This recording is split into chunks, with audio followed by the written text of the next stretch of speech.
The host of the Federal Drive with Tom Temin gathered a baker's dozen of riders at Harley-Davidson of Frederick, Maryland on the last Friday morning in June for his second annual motorcycle ride for charity. With excitement and the COVID-free air, Temin gave riders the final instructions before the 70-mile ride through mostly back roads from Frederick to Dangerfield Island in Alexandria, Virginia.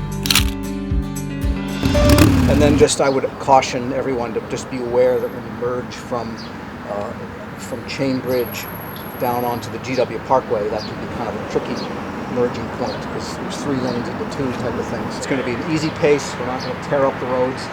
We're going to do a safe ride.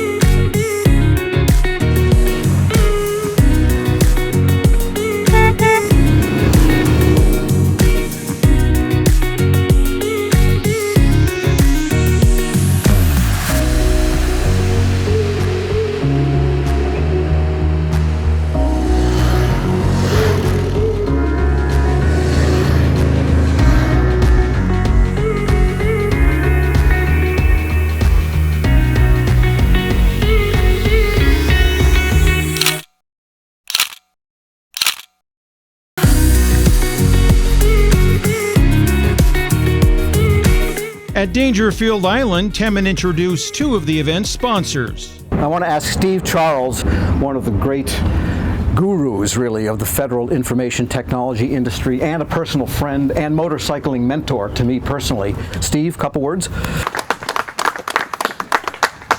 I've been meaning to give you this since you elevated your ride to a Harley. It's the complete history of Harley-Davidson. And I'm so thankful for your spirit and the things you do for the community and everything else. So thank you.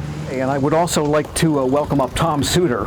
Tom is one of the other people that here today that has changed the federal market with his work through ATARC. When I saw you guys riding up, I could just think of the George Thorogood song, Bad to the Bone. I was like, wow, I got a gang here I got to deal with. This is great.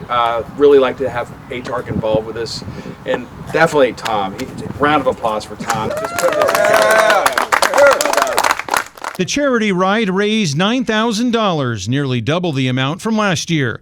It was split between 2 nonprofits that benefit the federal community. Heidi Williams. Temin presented the first check to the Friends of Patients of the NIH, which for some 36 years has been helping with housing and other support to patients receiving treatments at the National Institutes of Health. And most recently, the most important programs that we've started are local housing. So our transplant patients are able to stay in the Bethesda area for 3-4 months at a time post-transplant, and that's been our biggest and most successful program to date. Federal Employee Education and Assistance Fund. The second donation went to FIA, which in its 35 years of existence has helped more than 60,000 federal families with disaster relief, emergency loans, as well as scholarships. Most recently, we've been providing tutoring to children of federal employees who've experienced school disruptions from COVID-19. So we're really excited to have Tom's support and Federal News Network's support. It helps us reach more families in need every year, and it just seems like many families need help, especially over the last year.